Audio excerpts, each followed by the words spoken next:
Bharatiya Janata party सरकार रे नारी माने असुरक्षित नारी मान अधिकार को क्षीर्ण करा जाउची एवं नारी माने निष्पेषित होइचंती कारण मनुवाद रे विश्वास करुथिबा दलटी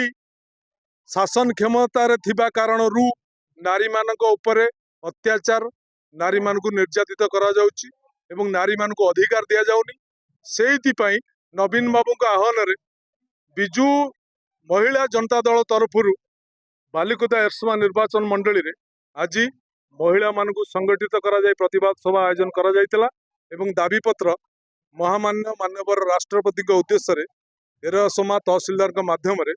बिजू महिला जनता दल तरफरु प्रेरण करागला। चाहे स्वर भारतीय जनता पार्टी गोटे चोर सरकार एवं महिला मानक